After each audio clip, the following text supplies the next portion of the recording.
Oh, hi, everyone. Hello. Oh, hi.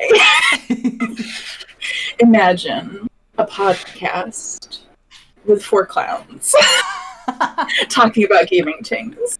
You don't have to imagine because it's real. Yeah. Hello. Welcome to Just Gaming Tingz. I knew that's where it was going, and I was waiting. I was like, where is this going? Anyway, welcome to Just Gaming Tingz. We're a podcast bringing you an all queer perspective on video games, gaming news, and nerdy stuff every Saturday, live, twitch.tv/JustGamingTingz at 2 p.m. Eastern, and the next day on YouTube and your favorite podcast services. Yes. Unless Hello, we forget everyone. to upload it. Sometimes it's Monday, but we don't talk about that. It's fine. Anyway, welcome to the clowned portion of today's episode. I'm Spinblend, your resident clown. And I'm here with Ruby. Hi, I'm Ruby. I'm also a resident clown. Hello, Teehee. And Koga. Hello. And there's... Maybe. Well, I gotta go. Well, it's over.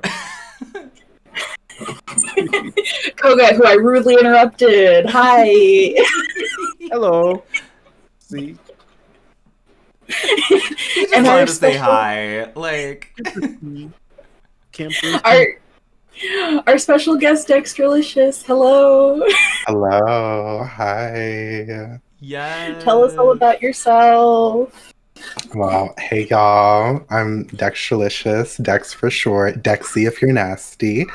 I game. I spend my time gaming. I'm a big K-pop fan. You will sometimes catch me doing art, very rarely, and I just vibe and exist. Love Oh, that. we love love that. that. Iconic behavior. Truly icon behavior. Yeah. Well, speaking of iconic behavior, our first story is actually from Sony, and imagine a company listening to their customers. What? So Imagine. right? So they decided to continue operations on the PS3 and PS Vita stores because, as you know, they recently kind of announced that they were going to stop the activities on those stores, including the PSP store, in July. And they said, you know what? Let's not do that. They're still ending the Everybody PS... hated it. Right? They're still ending the PSP Let's not do store it. for some reason, but they're keeping the PS3 and PS Vita. So you're still gonna be, for all of you who were like buying stuff last minute and getting ready to do all of that, guess what? You can refund it. Yeah, we all put our clown makeup on that day, and we all thought it was the end, and it was not the end, turns out. So I thought this was very interesting because it's not often that these gaming companies will go back on their word. They're often like, oh, we did this thing and that's that on that. You know, like they won't say, like they won't usually... There's like a pride almost thing that comes with it of like, oh, we said what we said and deal with it and get over it. So I wonder, why do you think, besides the obvious, right, of like, okay, everyone was angry about it, why do you think that they went back on their word pretty quickly? Look at how much money they probably made when they did it. People found out Right? store, and it was like, people buy. I mean, even though we've been saying this for the longest of time, oh, people will buy these. Oh, well, let's keep it. I'm like, yeah, we've been telling you about preservation for years. I've been screaming about it since 2014. So, yeah. So when they were closing the store, there were just some games that were just going to be like completely gone, and so everyone was like, okay, now's the time to buy them all, so that you don't lose them. And then I guess, I'm not sure how much they made off of that. Probably find out at some point. But yeah, there's still money to be made. So they probably thought, yeah, we'll probably keep that. Now, I'm not sure about the PSP. I don't know how many people who still have one. And let's just be honest, you can emulate that very easily anyway. But the people still play the Vita, especially like in Japan. There were still games being developed for it. and they weren't even aware that the store is going to be closed. So I don't know, but that's my guess. I mean, I could kind of say listening maybe, but it's also like, I mean, y'all really think that was going to be a good idea when people have been talking about wanting to play older games for like, no, God knows how long, been wanting like PS1, PS2, PS3 games to be playable and things like that. Then, all right, let's just take them all away then. So I don't know. It's very questionable, but at least it's there. But the PSP store isn't going to be there, so it's not 2 steps forward, 2 steps back, and 2 steps forward. It's 2 steps back and then like 1.5. Because it's still worse, but at least it's not as bad, I guess. And yeah, I feel wonder like if a lot of that stuff, like maybe PSP didn't have any like digital exclusives, which could also like be a thing. Like I don't know, right? Like I'm not an encyclopedia on games, but that's kind of my assumption is that maybe there's like physical copies of every other PSP game. But yeah, you were gonna say something, Spin. Sorry. Yeah, I feel like they probably made like so much money when they announced that because people were just panic buying everything. And they were like, "Oh, we can keep the store open for a little bit longer with all these sales. We can still do it. It's fine. We can do that." Because I like personally know several people who were just like, I panic bought so much stuff. Like, so imagine that on like a huge scale. And I feel like they're just like, oh, there's still money in this. Because, like, I definitely, like, probably, like, public outrage is definitely part of it. But, like, I feel like it's going to be motivated by money more than that. Yeah. Exactly. Like, because, like, yeah, like, there was, like, the huge, like, public outcry and everything. But, like, it's the money that's behind the decision, I feel like. Yeah. Like, they realized that there's still money to be made in it, and maybe I guess there wasn't as much money to be made in the PSP store, or like there weren't as many games on there that can't be like acquired in other ways. But like, I definitely think that like that's the reason. That's the reason why they're going back on this. Yeah. What do you think, Dex? Wow, I think that it's basically kind of like what Koga said. I feel like they've realized that they've made a lot of money off of it.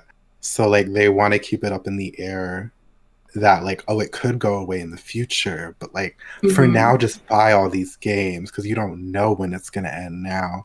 And although I've never been like much of a PSP person, like I've never owned one. So like I never knew like the game collection. But like I do feel like they're not losing much with that either. But like I feel like definitely with the PS Vita and the PS3, they're definitely gonna just like hold off on it just to see if they can continue to make money. And then when it stops making money, they'll probably announce that they'll close it again. Like right. Later. Yeah. My only thing is like I wonder if this is gonna be some sort of thing that they work on as far as like, because I'm sure that they're not very interested in having like 2 or 3 different stores running right now. Well, technically the PS4, they're using technically the same thing for PS4 and PS5, so it's technically not. But I'm interested to see if this is like a temporary solution to like a long-term issue. Like I wonder if they're working on some sort of like emulation thing or backwards compatibility thing where they can get away with removing those games because they're going to be playable or purchasable in a new store or a new ecosystem or PS Now or whatever it is that they come up with. I'm thinking this is kind of like a temporary thing to kind of like, yeah, I guess we can continue making money. And I wonder if they made enough money to like pay off the maintenance of the store for this year. So they're like, well, okay, let's just keep it running for another year, whatever.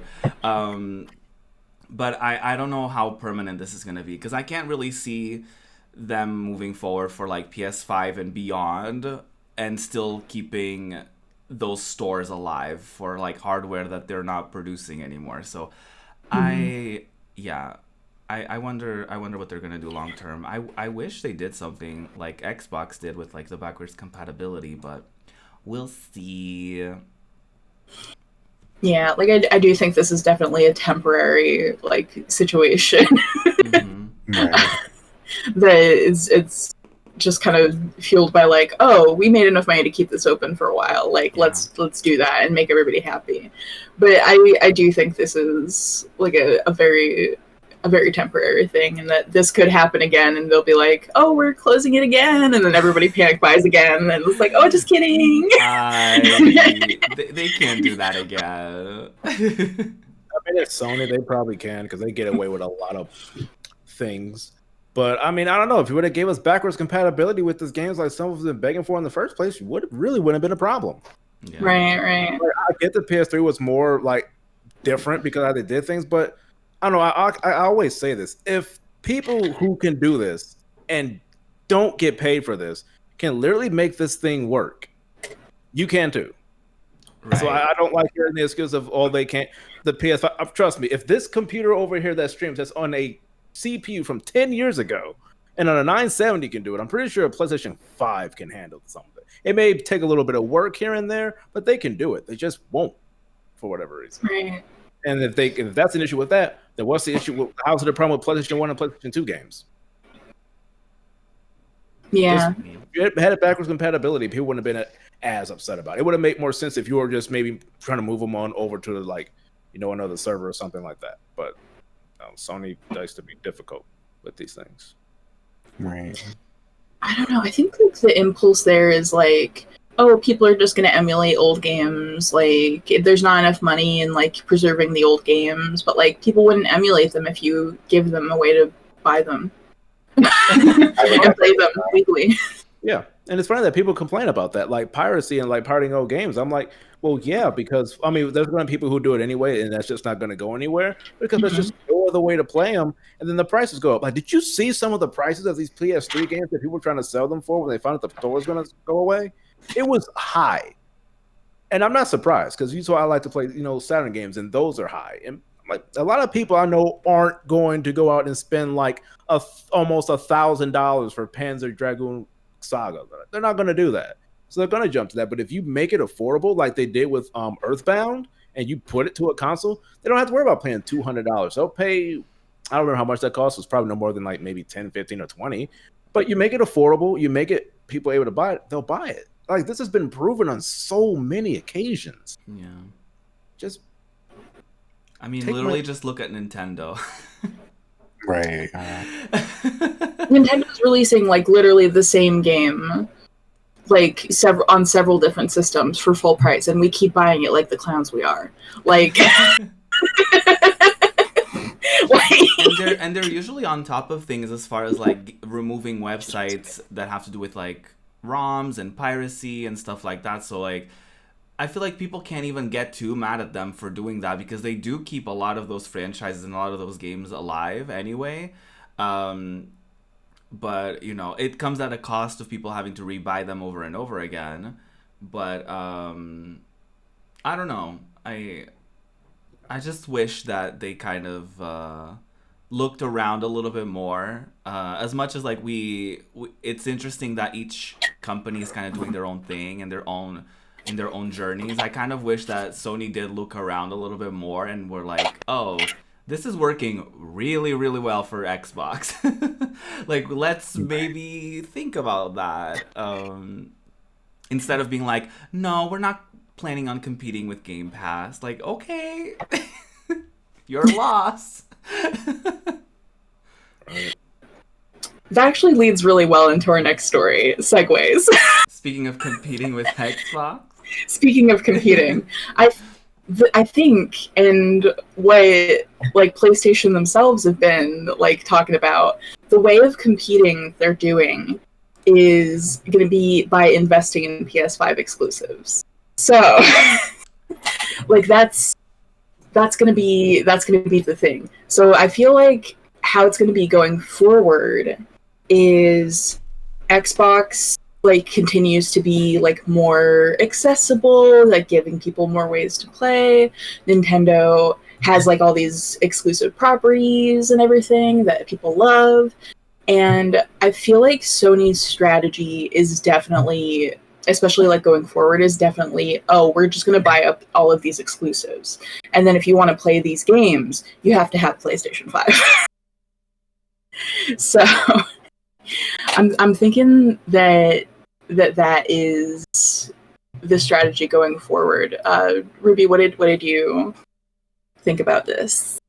I think it's very interesting that I don't know how exclusives are gonna work these days, because like I think more and more people are becoming multi-platform, like as far as like games and like third parties. Like there used to be this thing of like, oh, Final Fantasy only comes out on PlayStation, and then next thing you know, it's like everywhere. They released all of the things on the Switch, or like a lot of the things on the Switch. They released a lot of the things on Game Pass, but then they turn around and they have Final Fantasy VII Remake DLC on PS5 only.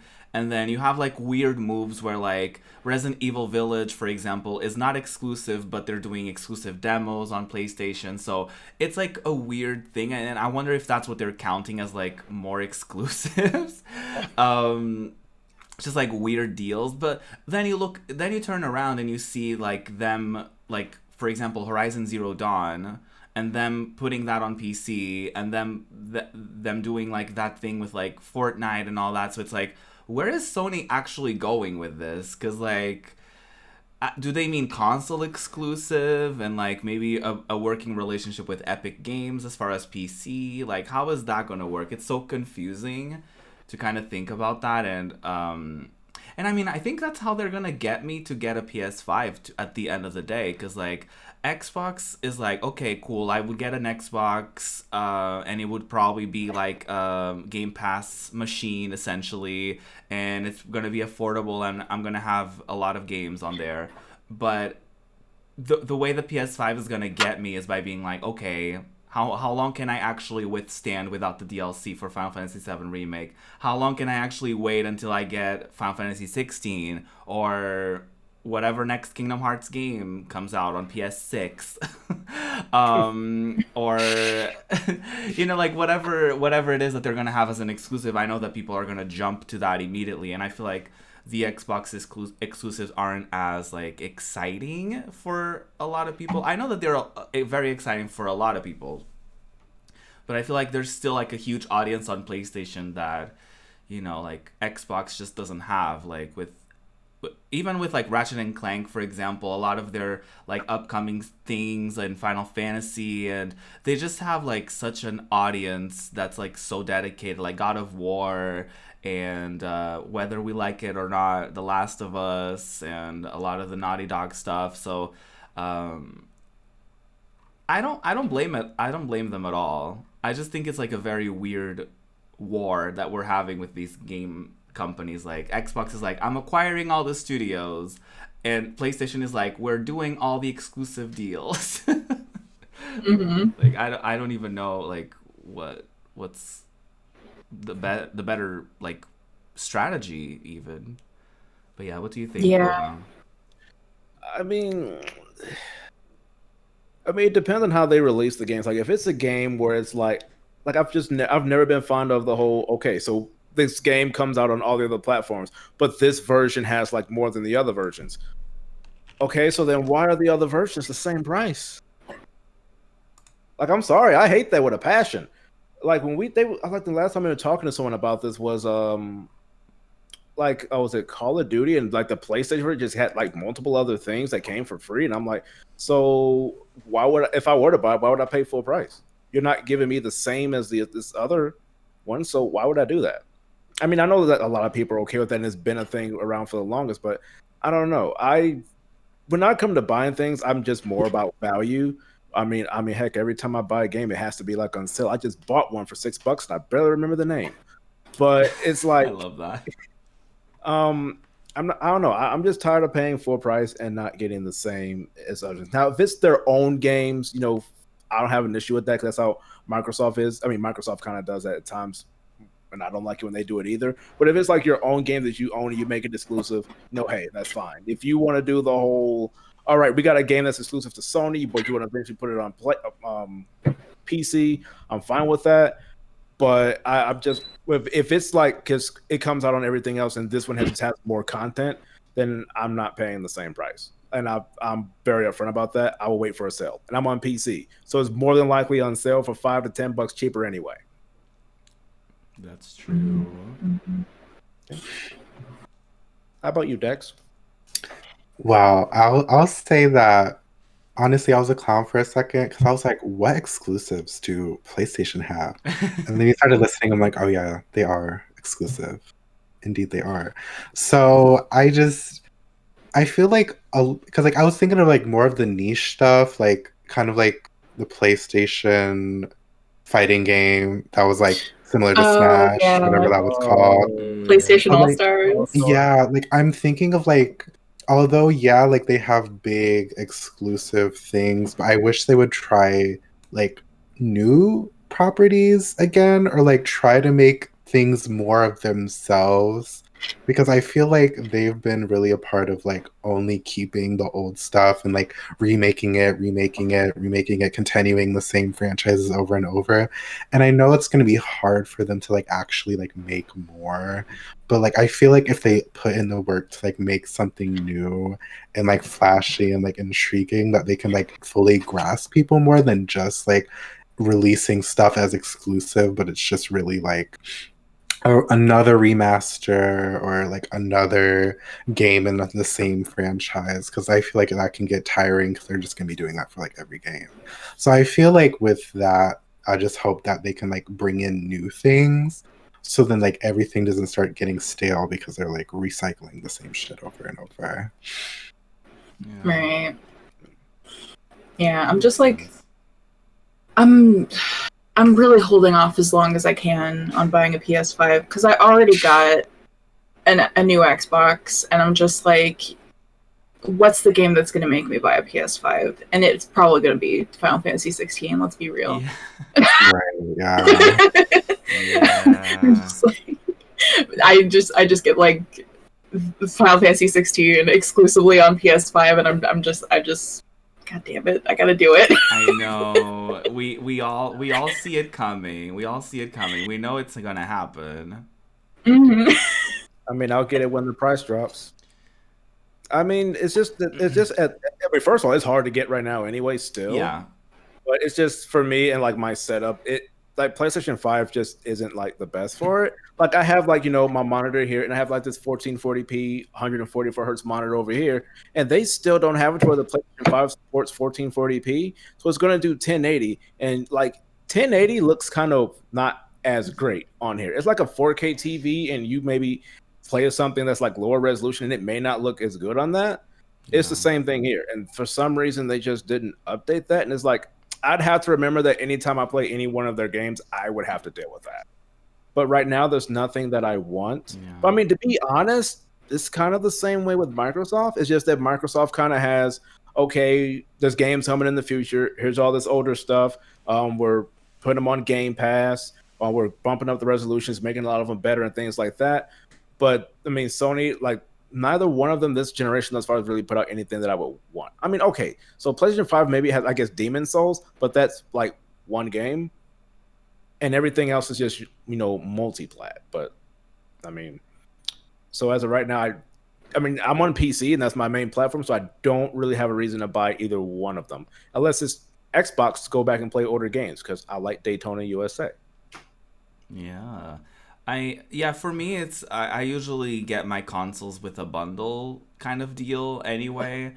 Or it's like, that's literally how I got like my PS4. I got it with a free game. My Switch, I got the Pokemon version plus a free game. So I got 2 games when I got my Switch. And I feel like that's always been the thing, because like when my brother got us the PS3, he also got it in a bundle. So I just don't like the idea of like getting a console and then staring at it like, okay, then like what do I do? What am I gonna play with it? So and I just know that I know for a fact Well, I don't know for a fact before anyone comes into my DMs like, oh, what do you know? I don't know anything. But I just know in my heart. About the fact check. I just know in my heart that they're going to do a Final Fantasy 16 version of the PS5. And they're going to do like a special version of that. And I just know that I'm going to buy it. I just know it. And it's going to be worth it because it's going to come with a game that I'll probably enjoy. Because... unpopular opinion, I haven't played any Final Fantasy games that I haven't enjoyed. Like they all have their own things, but I enjoy all of my children, all of my Final Fantasy babies. So yeah, that's how they're gonna get me personally. I mean, I'll probably do that at some point because there were a few PS4 games that I missed out on, and I mean, the games they do have for backwards compatibility for PS4 is pretty good if it had like an uncapped frame rate. So I would probably, I mean, I guess, yeah, if I got a PlayStation 5, it'd be probably me mostly going back and play games that I didn't really play on the PS4. Which, I mean, at least that's one thing that's good about both of them is that they do have backwards compatibility, at least with the last generation. But when the PlayStation 3 came out, I sold my PlayStation 1 and 2 to go get it. I mean, it was $600. You had to pay that off somehow. But... I mean, as of right now, if it's just exclusives right now, honestly, I can't say neither one of them for myself. But I mean, well, that'll probably change, within a year or two. I mean, unfortunately, pandemic has been a pain for the entire industry, so that just really didn't help in terms of getting games out. Games gotten delayed, things of that nature. So we'll see how it is like within a year or two. Like, it's easier for me to wait because I'm on PC and I have a pretty good PC, so I don't have to worry about being left behind too much. Plus, I have a really big backlog. Right. I feel like for me, it's like I've had my PS4 for almost 5 years, I think. Like, I think I had it in 2017. So it's like I'm more so worried that like it's gonna give out one day. Like the Ethernet port already gone. Like she's dead. She's never coming back.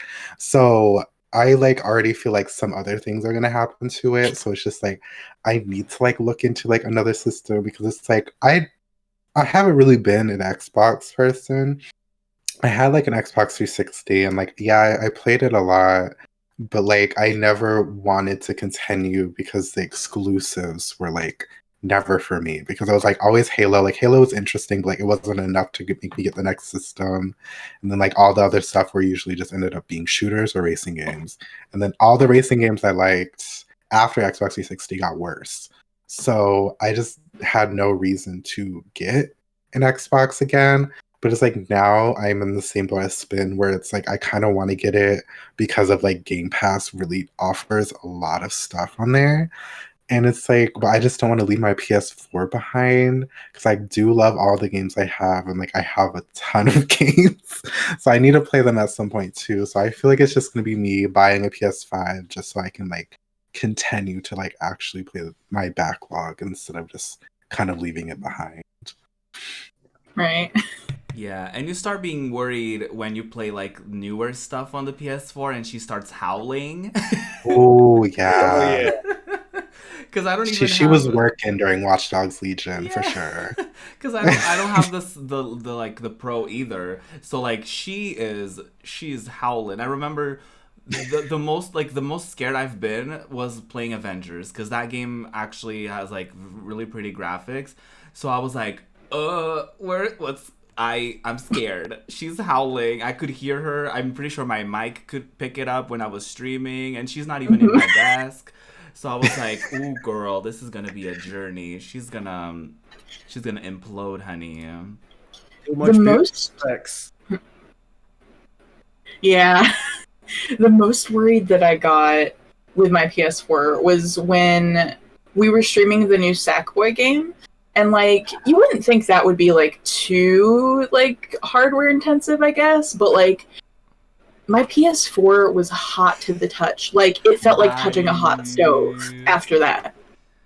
Ooh, not that. Not after the Sackboy game. Oh my goodness, no. Not that. So yeah, Not another electrical fire. Not that. Oh not god. that. No. I've already had too many things explode in my life. One too many, you know. One too many electrical fires. I don't need I that hope again. there are more. Yeah, I hope that's like the one and only. Not that I can remember. I'm like really having to think. Have I set up an Not you electrical having fire? to think. No, don't think. Don't No. think about it. Not that. we don't want to be any more worried. Let's just say that. It's fine. Everything's fine. Not that. Hey. Well, enough about PlayStation. We do have something about Microsoft, don't we? Oh yes. So for a while, it's been known that they were going to eventually bring xCloud, which is their streaming service, over to Windows 10, and it's finally here. Kind of, as in you need an invitation, and I didn't get one. Why? Well, this is a call This week on the post. podcast. Why didn't they invite Koga? Like I've been a Game Pass member for like 3 years, but they started doing it on the 20th, and it's pretty much invitation. It's going to be rolling out, so they do eventually plan to get it like more people. But you'll be able to play it in a web browser and play games as you would on your phone. So the same games that's playable on phone and Android should be playable on this one. Unfortunately, as I said, I didn't get an invite yet, so I haven't been able to test this out or anything of that nature. But I think, of course, this is going to be good for people who may not have as good of a PC. You won't need, for some of these games, you won't need an Xbox to play them, so you can just play with people that way. And I mean, I used like the phone, and it wasn't that bad. It was pretty good, but unfortunately for me, the real test is like when I'm connected to an Ethernet port, and I don't have that yet, unfortunately. But I think it's great that it's finally coming to PC, because quite a few people were wondering when it was coming, and I know they mentioned it like early last year of them working on it, but it got delayed. So it's in beta right now. So if it messes up, I mean, it's in beta. That's their excuse. But I think it's cool that it's going to be there. Also, they're putting it on iOS. Sorry, I'm not an Apple person, so forgive me. I'm not sure if it's on an app or it's in a browser. Because I know Apple didn't want like that on there, and then they eventually just got it working on an through a browser and said, okay, we're putting it on here anyway. So I'm not exactly sure if exactly how they're getting that onto there, but they said it's on beta on there as well. So I mean, hopefully I get an invite soon. I would like to at least try it, but I think, again, for people who may not have, a PC that works very well, that may be an Xbox game they may want to play, it should work fine, because you don't really need like a powerful PC or anything to like run like streams. Like I know Stadia's requirements wasn't that huge. I don't even know. You probably might gotten away with it off of like an onboard GPU, maybe, but I don't know. So for me, that's pretty good. But Microsoft let me in. I have been supporting you all. I have been singing your praises. I retweet the goods. We're knocking at the door. Knocking at the door. Uncle Phil, just like standing outside in the rain, like looking at everybody playing on xCloud on their PC, just like right. Why? Please. Maybe they spied on my specs and know I don't need it, which, I mean, that is true. I don't, but still. Imagine. Oh my god. So how do you all feel about it? Apparently, the compromise for Apple to allow them to do it was that apparently they have to individually review every game before they add it to the service, because that's a thing. They said we want to play the games ourselves, but we're just gonna say that we need to test them out. Right. Like I don't know. I think it's Apple just being Apple. Like, oh, we want to make sure that it has our seal of approval, and it's like, girl, do you think Microsoft is gonna have flops happening with their stuff? Like, do you think that Microsoft doesn't have the server power to if there's anyone that can do a streaming service, it's fucking Microsoft. But Apple is like, I don't know. There are competitors, so like we need to see if they're good enough, which is very Apple of them to do. No, this is pretty exciting. Like, I don't currently have a Game Pass Ultimate subscription, but I think this is cool, again, to get people to get into their services. Like, they're like, hey, do you, like, any possible excuse that people could have to not have Game Pass, they're like, okay, listen here. I know your computer may be a flop, but we do have a service that makes it so that you don't have to run the game on your computer. And they're like, okay, my computer is a true flop, but they're like, okay, but you have a phone. Like they're like going around like, okay, but what about your iPad? They're just like going around and like knocking on every possible door, being like, have you heard of Game Pass? Hello? Do you want it? Do you want to try it? I don't have a PC. I don't have a PC. Xbox knocks at your door. Hi, I would like to tell you about the good news about Game Pass. I do it. Right. With a little catalog instead of a Bible, it's like a little catalog. Like, here's the 100 games available on xCloud. Right. Yeah, sign up today and get a free Xbox controller. I love that. It's very that. It's very that. And I love that. I know this is like absolutely extra because like I do have an Xbox. She's right over there. She's beautiful. I love her. I love that. Just a little shout out. I was like, this could be great for my laptop because I have. If I'm like oot in a boot, just like doing my thing. Oot in a boot.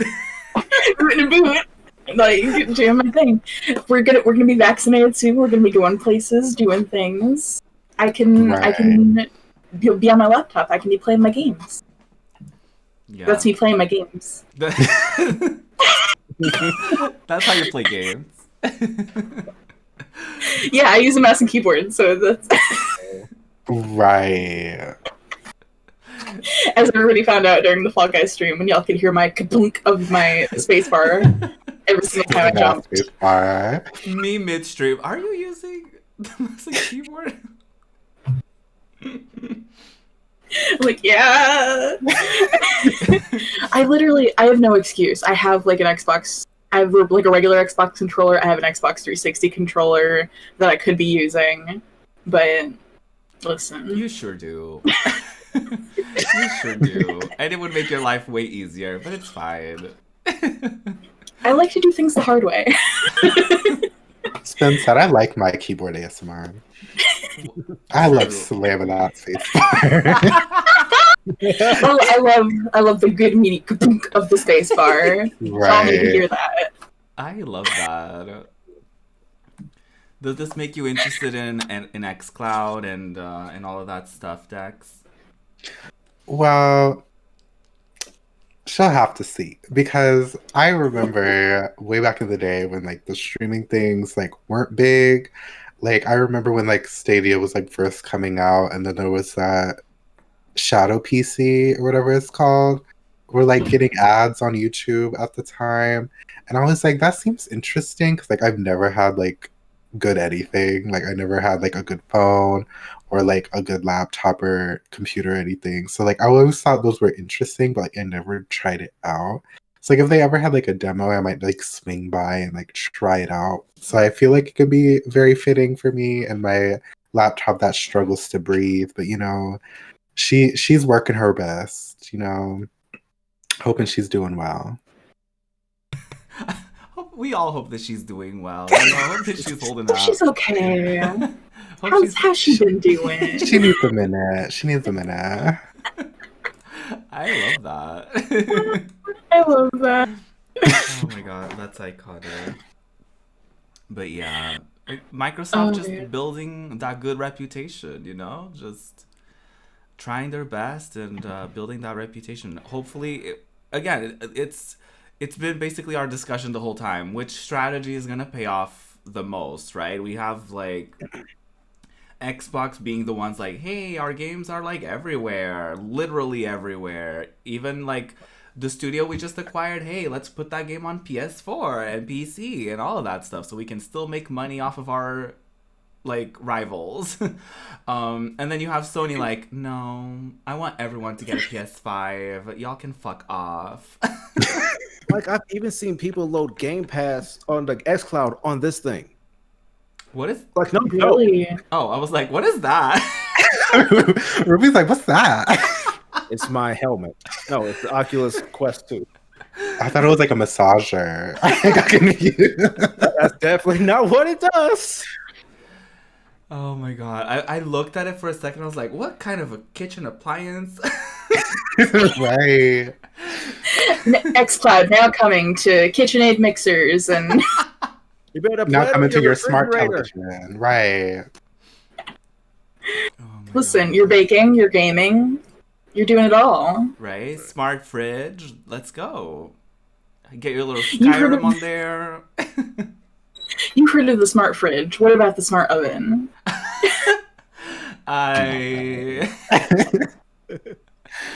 I love that. Listen, you're having a little moment. You're like, I need to make sure that I'm not overcooking whatever's in the oven. There's like a little screen on the side, and you can be like, okay, let me keep track of everything, I think it's a pretty genius idea, if you ask me. Love that, love that. And of course, you can get Game Pass on it. Play some Skyrim. Of course, the essentials, and Fortnite. And Fortnite. The gaming essentials. Oh. Get those chicken dinners while you're baking your chicken dinner. Not this. It's over. Oh god. I Well, need to stop. yeah, we all need to stop because Dex brought us a story that's going to be a spicy discussion, I feel like. Everybody shut up, it's Dex's time to speak. Everyone shut up. Oh my god. Speaking of shit being over, let's talk about the cis white man number 75 and what he had to say. Okay. So, have y'all ever bought a game full price? How many games have you bought on sale? Have you always preferred on sale? I'm sure you do. So, like, this man who was in charge of Days Gone decided it would be a lovely time during an interview to basically say, if you love a game, buy it at full fucking price. So this man, what's his name? John Garvin. I got to pull from the white names. John Garvin. You just have like a Rolodex of white people names. Right. I just got to think John, Robert, Kevin, I just got to flip through. But he said he just felt that you should buy a game at full price. I can't tell you how many times I've seen gamers say, yeah, I got that on sale. I got it through PS Plus, whatever. And I'm just like, I'm not fully understanding why he is so heated about this. So he continued on to say, I'm just saying you don't, but don't complain if a game doesn't get a sequel if it wasn't supported at launch. It's like God of War, whatever number, millions of sales at launch, and Days Gone didn't. I'm just speaking for me personally as a developer. I don't work for Sony. I don't know what the numbers are. Now I'm gonna dissect that real quick. I'm like, God of War sold because God of War is a IP of PSN. Obviously, they were killing it. God of War was good. No wonder it sold millions. So when this man wanted to come and be like, I don't know why Days Gone wasn't successful, I'm going to blame the people. The people are what's the issue. They want to buy it free. They want to buy it on sale. And why? Why? I'm sorry that not everybody wants to afford to buy every single game that they have an interest in at full price at the beginning. And he wanted to turn down the idea of there being an uptick in engagement because it was on sale or free. And he was basically just like, it's not important as much as if you bought the game full price, because if you did, then you're supporting the developers directly, which yes, support your developers, but you shouldn't be bullied for not buying a game full price. So, what are y'all's take on this man's thought process? My first thing was seeing a 71 on the Metascore, and I'm like, have you considered the fact that your game is in the 70s as far as like average reviews, and therefore probably one of the lowest scored Sony IPs, exclusives? I don't know. Maybe that could be a factor. But I know Koga wanted to say something. I just wanted to just, stir the pot a little bit. Just drop that in there. Did this game have like a demo? I believe it didn't. No. Oh, well, if you ain't got a demo, then you ain't giving people a chance to see why it is they should buy it. And I'm sorry, if you ain't doing that, that's your problem. Right. Because in the article, by playing it, people's word, or streaming it, but they don't have like a demo. Like, I don't know. Like, I feel a little bit apathetic towards games when they don't do well. If you didn't at least give someone a demo so they can see, hey, do I like this game? And you didn't. It's just, buy it. And we got to go off word of mouth. And if we have like a bunch of other games to play, it might not make it in. And so we have to wait for a sale because it's full price, or this other game that is a franchise that we know, developers that we've known that's done well and things of that nature, or it just a franchise that you're aware of that you have faith in. And then, other games you just end up waiting and getting later on. So, I mean, I don't know why some of them are so much against demos. I mean, okay, PC I can understand because people be going inside and looking at the files and seeing everything. I get you. Yeah.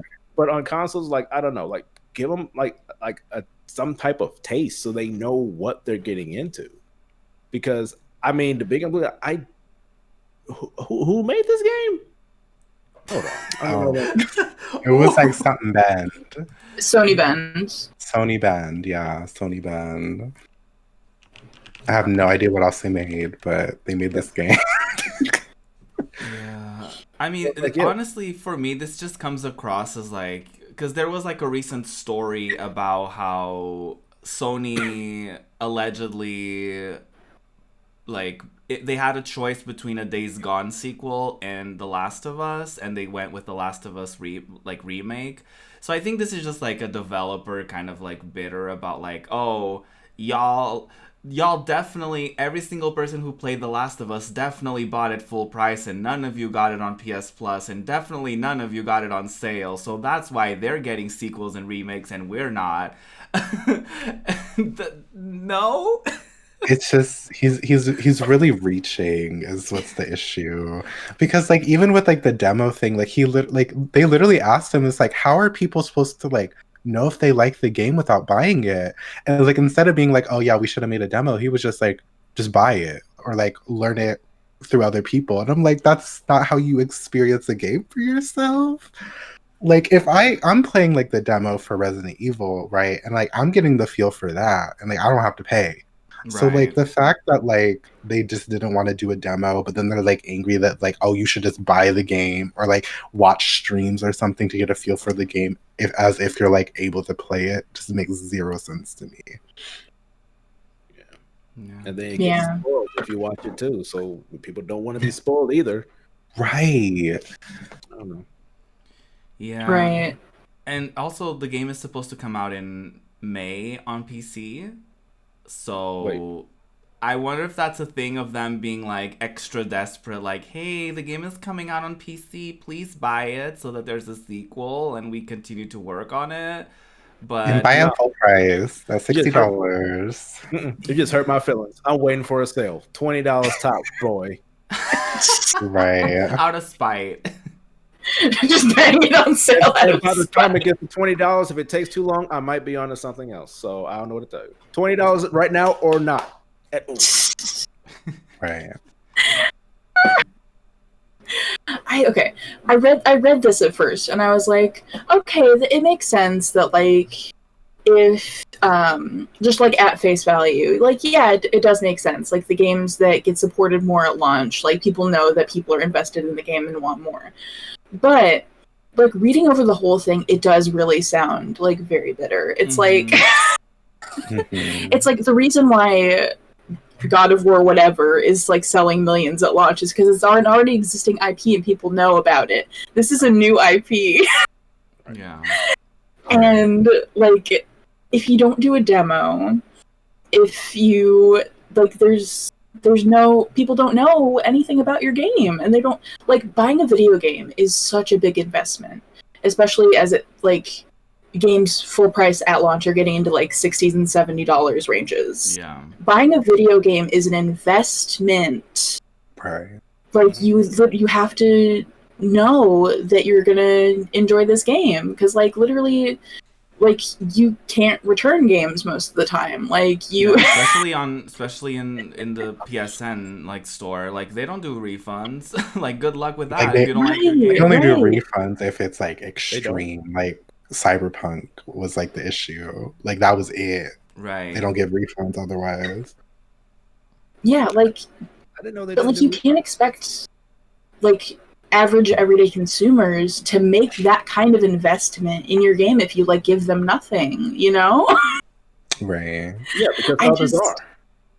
Yeah, like Yeah. like yeah, people if it's like a newer IP, like people are going to be more likely to buy it on sale or like buy it after they see like other people they know playing it, or like buy it if they've played a demo and they liked it, you know, like cuz like people don't know anything about your game. Like they're not just going to drop like $60-$70 on it just because. You gotta give them something.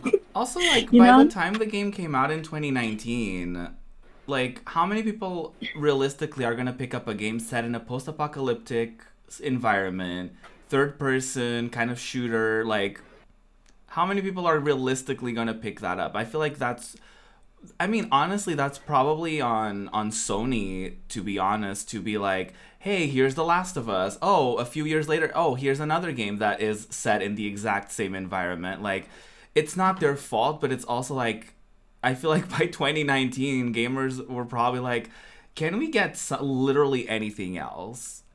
Because it's either like post-apocalyptic or you're living life in general. Like everybody's alive. Like there's no in between now.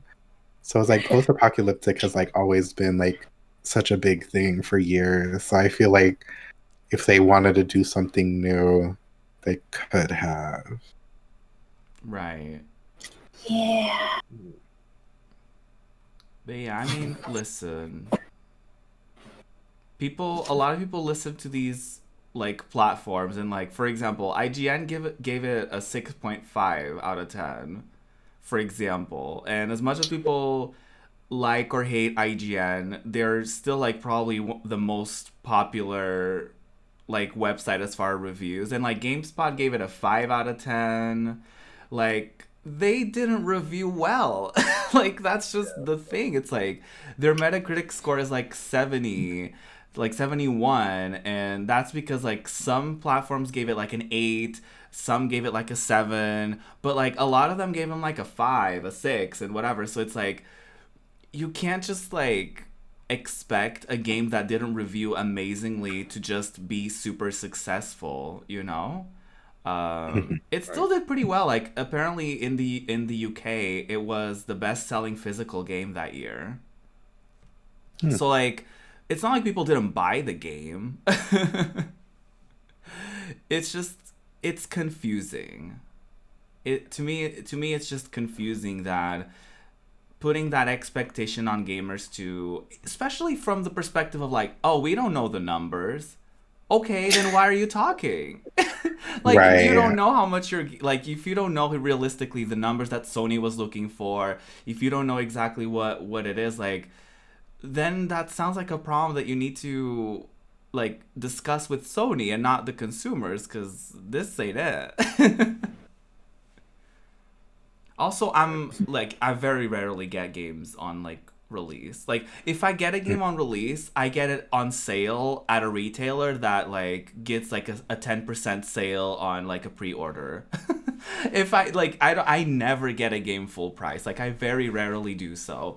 Because, like, it's an investment, like Spin said. And it's also, like, you don't know if you're like, a lot of the times that you don't know if it's a gamble. You don't know if you're gonna like these games, or like you think you're gonna like them, but who knows until you actually play them.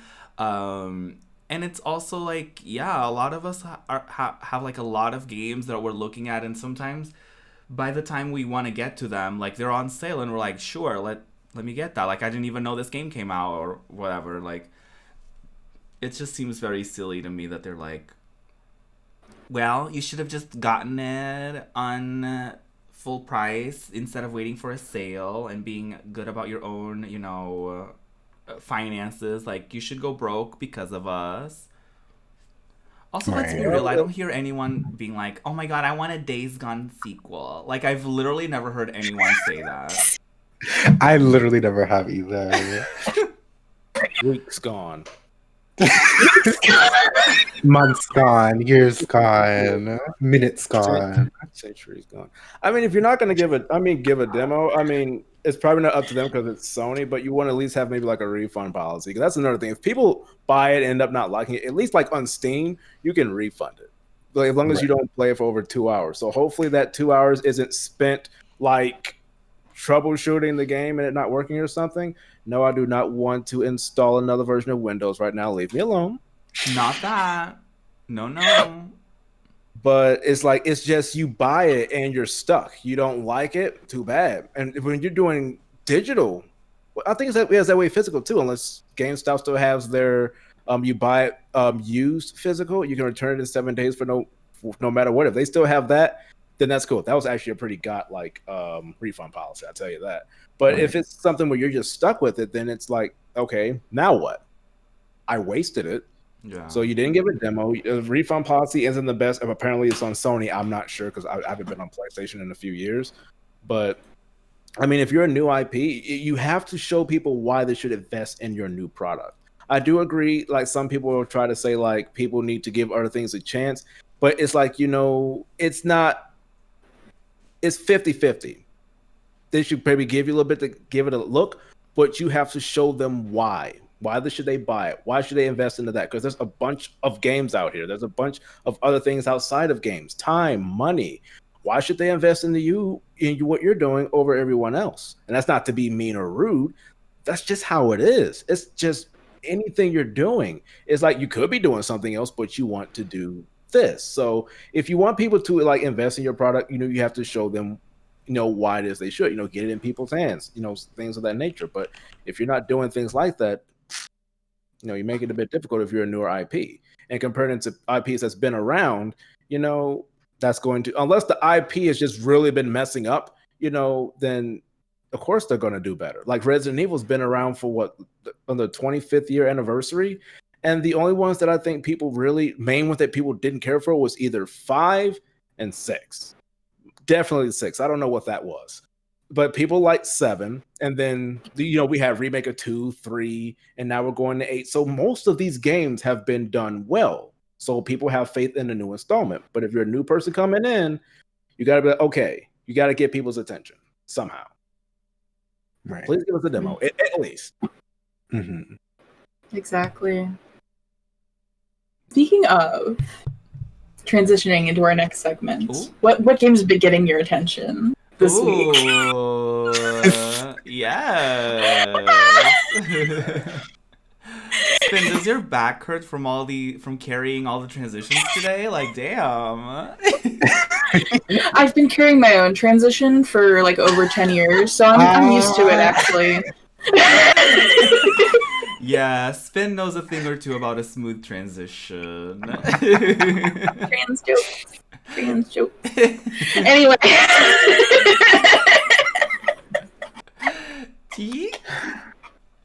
Oh, I love that. Okay, so this week I was like, I want to play something new. I want to play a new game. Ooh. So I went on Game Pass, and I was just like, what's on here?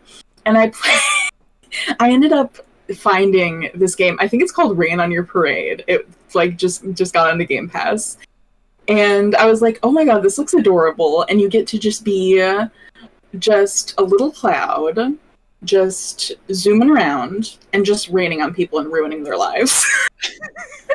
So basically every level you're just this little cloud and you have like different tasks to do. Like there's one where like you're an acid rain cloud and you have to like ruin this farm, and there's one where there's like nice ones too. Like there's one where like you're in an office and you have to like fill up everyone's coffee mugs, like you're raining coffee. I love that. What an array. And it's adorable. I haven't finished the game yet, but I played a lot this week, and that's been kind of like getting me through my week. I'm just like, you know what? I'm just gonna be a cute little cloud. Just gonna ruin everybody's day. I love that. Cute and chaotic. It's very on brand for me. It's you. It's literally just me. It's literally you. Oh my god, I love that. What have I been playing? Okay, I yesterday I got back into my island on Animal Crossing. And it was definitely, sad seeing all the weeds, and then the villagers that, directly confronted me. We hate to see it. But overall, it was actually kind of nice. It was like a nice reminder of like, oh, I really like Animal Crossing. Like I just kind of needed that break because I had been playing like every single day since I got it. So like I feel like I don't know if I'm gonna go back to playing it daily again, but it was definitely like a nice reminder of like, yeah, I should do this more often. Like I should just log in and like check out the stores, check out what's going on, and just like walk around and talk to my girlies. Yeah, it was very nice. Other than that, God, what have I been playing? I feel like this week has been so chaotic. I don't even remember what I've been up to. Like I've been doing some like random like Mario Kart Grand Prix because I didn't get like gold in all of them. So I was just kind of catching up on that and doing that. But other than that, I actually haven't been gaming that much this week, to be honest. Like I don't know like what, like I kind of dropped Cozy Grove. I kind of just like, even on stream, I feel like I haven't gamed that much this week. Yeah, but I did play a little bit more of Saga Frontier, and that's been a blast. So I'm still having a blast with that one. What about you, Koga? What have you been playing? I didn't play a lot this week. This week's been kind of busy. Of course, been playing Dokkan, and they had their world tournament, and I went to bed, and I was 8th place locally, a little under like 9,000 worldwide. Woke up like 21,000 worldwide, 20 something locally, and I'm like, I played this all at work yesterday. What are y'all doing? I thought me doing this while I'm at work would give me some type of advantage. Apparently not. I guess not. Damn. And I'm not doing that anymore because that mode is actually boring. I just did it because it's easier to do while I'm at work. But outside of that, I was playing Crisis Brigade 1 and 2. It's kind of like Time Crisis in VR. The first one is ridiculously hard. And since it's in VR, it's not like you can like press a button to crouch. No, you have to crouch. You have to hide behind the things. So prepare to hurt your knees and your legs, because I did. And it just because you have to like hide behind things and not get shot. And it's pretty difficult. I tried playing it with my roommate. We kept dying. And like one area, it just loads you in. And like there's people on this side and then like right here trying to shoot you. And you're just like, okay, you just have to get down. And if you ain't got good knees and legs, have fun, because you're gonna take like 5 seconds to crouch, and then you might get shot in the process, and then the screen turns red, and you're just trying to be like, okay, where'd that come from? Luckily, it now shows you where all that comes from, but it's very difficult, and people complain about that a little bit. So the other game I've been playing was actually Crisis Brigade 2. This one is still difficult, but there's a lot. It's more accessible. For the most part, it's still difficult, but they have like 4 difficulty levels now. The game actually looks a lot better. The first one looked like like it came from some kind of generic engine, and this one looks more of their own. If you don't feel like getting on your knees, dropping to the floor, and going all like this and shooting, well, you can use like this riot shield, but you can't like dual wield and like hold the gun together and whatnot. But if you like arcade shooters like Time Crisis, thing like that, it's a lot of fun. Unfortunately, the second one is in early access, so it doesn't have online yet. But I did enjoy it. What can I say? I like arcade games a lot. I have some other game I played. Let me look at it real quick. I played it for like an hour, right? Archangel. There's no angels here, but you're pretty much like in a robot. Pretty much, it's just like you're in this big mech and you're just shooting things. I think the story, I don't know what it is completely. You're with your son and you're like showing him the place, and this place gets attacked. Your son dies, so of course, the main character is like very upset. So he's in this big mech, and you get to like punch things. Not the best thing, but you get to shoot things, put up a shield, look and go like, I'm sorry, and go.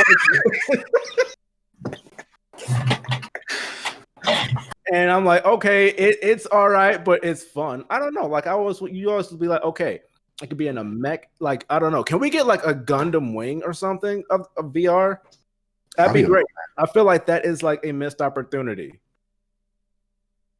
But yeah, that's mostly what I've been playing this week. That you, Dex. Wow. If y'all know me, y'all know I live in Final Fantasy 14. But besides me spending like 12 hours a day in that game, I have been playing a couple other things for the past month. So one night my internet flopped, so I was like, let me grind for like an hour in Final Fantasy X. So I'm like still grinding in that, making sure she's getting it all together so I can play that one day 5 years from now. I finished the story for Watch Dogs Legion. Quick little feelings about it. Loved it. It was really fun. Wish there was ranged weapons, but that was my only issue.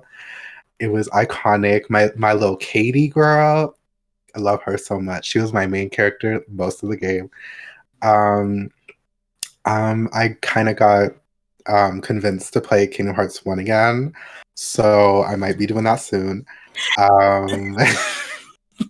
And lastly, I played the Resident Evil 8 demo last Saturday, and I'm about to play the Castle one tonight, so we'll see how that goes. But pray for me. The way I forgot about Resident Evil Village demo.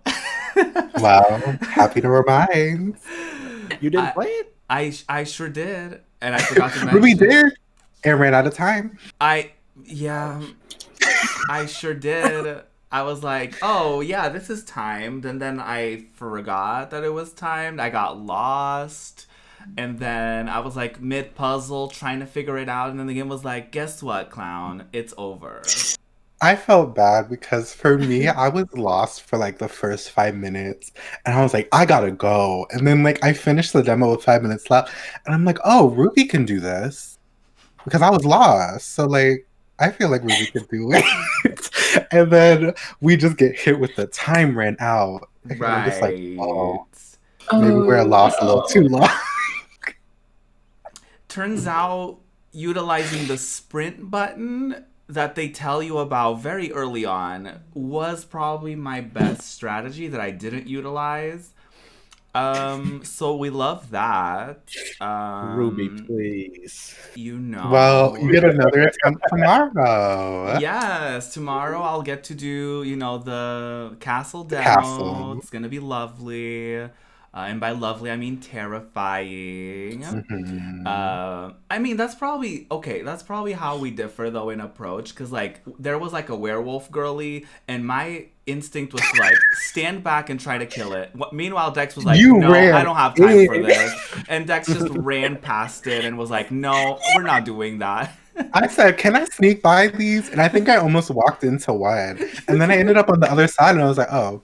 Okay, and I went to the building. Meanwhile, I was like, what was that? And I did a whole thing where I was like trying to shoot it, and I ran out of ammo, and then I had to run around. It was a whole thing. Ugh. I'm excited for Resident Evil Village after that demo, I will say. Me too. I'm excited to watch y'all play it and be like this the whole time. Honestly, that's kind of a mood. It's like me playing and then seeing something like the trailer. There's like a scene where like the girlie slashes Ethan's like wrist, and I'm like, "Ooh, not that." And it's always that moment of like where you're playing and you're like, "Oh, nope." Just like look away from your screen. Like, please don't do this to me. Oh no. Yeah. Yeah, I'm ruining that scene. Oh god.